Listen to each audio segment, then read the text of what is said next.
Welcome to the Deep Dive. Today, we're diving into a mystery that I think a lot of people are really fascinated by, the sinking of the Titanic. You've given us a lot of sources to work with this time, including some clips from the Spanish language podcast called El Misterio del Titanic. Really cool. I'm excited to dig into these. Yeah, the Titanic wasn't just a ship, It represented this whole era of technological advancement and ambition. Definitely. So its sinking still raises questions about things like fate and human error and, our relationship with nature. Okay, so let's get into it. We'll be looking at everything from the Titanic's construction, which had a lot of controversy surrounding it, to the events of that tragic night. One of the first things that really stood out to me was this theory about financier J.P. Morgan. The podcast really plays up the idea that he might have intentionally canceled his trip on the Titanic at the last minute. Right. El Misterio del Titanic dramatizes this scene where Morgan makes this cryptic comment about a necessary sacrifice. It really plays into this conspiracy theory that's been around for years. Okay, but is there any actual evidence for this claim, besides this cryptic comment from a dramatization? Well, none of your sources directly confirm a deliberate plot or anything like that, but they do highlight some interesting facts. For example, Morgan was a primary investor in the White Star Line, which owned the Titanic. And it's worth noting that the White Star Line was actually part of this bigger shipping conglomerate called the International Mercantile Marine Company, which Morgan essentially controlled. So he had a lot riding on this, financially speaking. Exactly. So whether he was involved in any kind of scheme or not, his connection to the Titanic definitely adds another layer to the story. For sure. Okay, well, let's switch gears a bit and talk about something that's always bothered me, the lifeboat situation. The podcast really emphasizes the fact that there were only 20 lifeboats for over 2,000 people. Why on earth would they skimp on something so important? Yeah, it's a detail that still shocks people. The podcast includes this dramatized conversation between the shipbuilders, where one of them expresses concern about the lifeboats. And what was the response? Well, the other builder basically dismisses the concerns and boasts about how the ship is unsinkable. So this confidence in the ship's design, coupled with regulations that didn't require enough lifeboats, directly contributed to the scale of the tragedy. It's unbelievable how a belief in technology could overshadow a basic safety concern like that. Right, and that's where the regulations at the time come in. The British Board of Trade, which oversaw maritime safety, they were using outdated regulations based on a ship's gross tonnage rather than its passenger capacity. Oh, interesting. So the Titanic, despite its size and passenger count, wasn't legally required to carry more lifeboats. That's a fascinating point. So even if they wanted to add more lifeboats, they wouldn't have been required to. Do any of the sources explain why those regulations were so outdated? It seems that shipbuilding technology had advanced much faster than safety regulations. The Titanic and other superliners of the time, they were in a class of their own, but the rules hadn't caught up. Wow. So a combination of overconfidence and outdated regulations essentially set the stage for disaster. It really does make you think, and it shows how important it is to reevaluate regulations as technology changes. Absolutely. Okay, so we've got J.P. Morgan, a potential conspiracy, and a major oversight with lifeboats. What else did the podcast highlight? Well, El Misterio del Titanic does a great job of setting the scene for that night.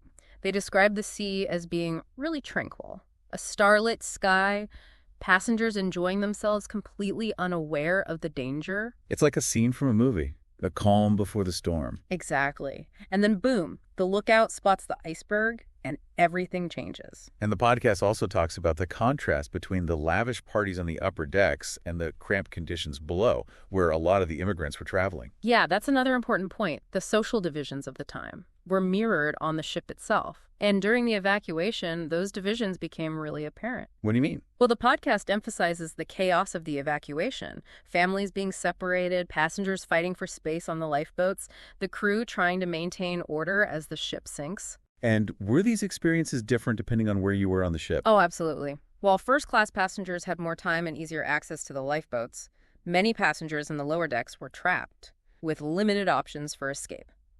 It's just heartbreaking to think about the different realities people faced on that ship, even in their final moments. It really is. And it raises questions about how social hierarchies, even in a crisis, can affect people's access to safety and survival. That's a really powerful point. It seems like the more we delve into this story, the more layers of complexity we find. Yeah, it really is a stark reminder that even in moments of shared crisis like that, existing social structures can have a huge impact on individual experiences. For sure. And it seems like those social divisions weren't just about class, but also about gender. From the podcast and some of the other materials you sent, there's this recurring theme of women and children first during the evacuation. Right. The Women and Children First protocol was a long-standing maritime tradition, rooted in the idea that women and children were more vulnerable and deserving of protection. In practice, though, this protocol wasn't always strictly followed. So there were exceptions. Oh, yeah.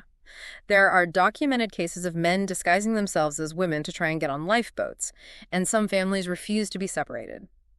It's interesting how even in a life-or-death situation, human behavior can be unpredictable and defy categorization. Did any of your sources mention how many people actually survived? Yeah, the final death toll was over 1,500 people, with only around 700 survivors. Wow, that's a truly devastating loss of life. And amidst all the chaos and tragedy, I imagine there were also stories of heroism and self-sacrifice. The podcast, for instance, mentions Isidore and Ida Strauss, a wealthy couple who chose to stay together rather than be separated. Yeah, their story really captures the human spirit in the face of adversity. Isidore was offered a place on a lifeboat, but he refused to leave his wife. And Ida, in turn, refused to be saved without her husband. They were last seen on deck, arm in arm, as the ship went down. It's just so moving to hear about that kind of love and devotion, especially facing certain death. Did any of your other sources mention similar stories? Yeah, there are accounts of crew members who stayed at their posts to help passengers, knowing they were sacrificing themselves. And there were also acts of kindness among the passengers, sharing blankets and comforting each other as the ship sank. These stories, while deeply saddening, also reveal the incredible courage and empathy that can emerge even in the darkest of times. Absolutely. So after exploring all these different accounts, what's the takeaway here? Was the sinking of the Titanic just a tragic accident, or was there more to it? I think it's clear that the Titanic sinking was a multifaceted tragedy, a convergence of unfortunate circumstances, human error, and maybe even some hubris. The overconfidence in the ship's unsinkability, not enough lifeboats, the outdated safety regulations, and even the social structures of the time. All these things played a part in the outcome. It's a lot to take in. It makes me wonder if there was anything about the ship's design itself that contributed to the sinking. Yeah, actually, there were several key design flaws that have been identified over the years. For example, the Titanic's hull was divided into compartments, each sealed off by these watertight doors. But these doors only extended up to a certain level, not all the way to the top deck. So when the ship hit the iceberg and started taking on water, the water could spill over the top of the compartments and flood the whole hull. So the design meant to contain flooding actually made it worse. In a way, yeah. Had those watertight compartments been higher, the flooding might have been contained, giving them more time to send distress signals or maybe even stay afloat long enough for rescue. Wow. What about the iceberg itself? Was it particularly large, or was it the angle of the collision that did the damage? The iceberg was massive, but it wasn't a head-on collision. The Titanic kind of grazed the iceberg along its side, which created these long gashes in the hull instead of one big hole. And that type of damage was much harder to contain. The water flooded in much faster. So even though the Titanic was supposed to be this pinnacle of shipbuilding technology, it seems like there were still vulnerabilities in the design. Exactly. It just goes to show that even with the most advanced engineering, there's always room for improvement and a need to think about potential risks. For sure. Okay, so we've covered the social context, the evacuation, the lifeboats, the design flaws, and even the iceberg. What else stands out from your research? Well, there's another aspect that often gets overlooked, the role of communication in the Titanic's final hours, or rather, miscommunication. After the ship hit the iceberg, they sent out distress signals, but those signals weren't received or understood correctly by nearby ships. How is that even possible? I mean, weren't there protocols for emergencies like that? Oh, there were. But the technology was still pretty new. There was confusion about the different signals and how urgent they were. For example, the Titanic used a new wireless telegraphy system for their distress call.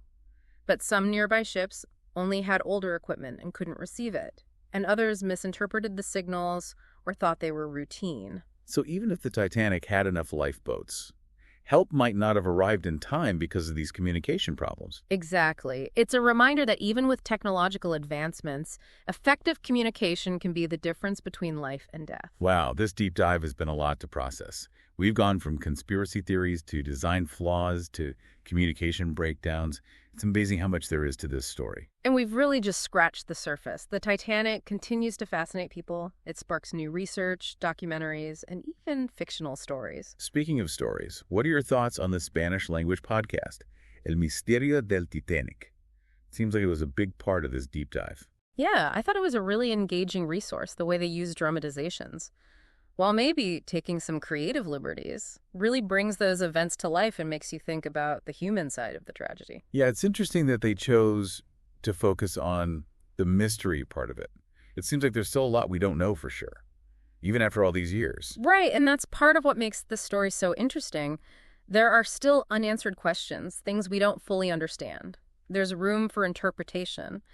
The Titanic reminds us that history isn't always a simple story. It's complicated, a mix of individual experiences, technology, social structures, and, yeah, a bit of mystery. I think that's a great way to put it. It's the human element that really draws us in. The stories of the people who were on that ship. Definitely. Their stories remind us that behind these big historical events, there were real people with hopes and dreams and loved ones. And by exploring those individual stories, we can learn a lot about ourselves. So after all this, what stands out to you the most? I think for me, it's realizing that the Titanic was like a snapshot of its time. It reflected the social divisions, the technology, the ambitions, and the limitations of the early 20th century.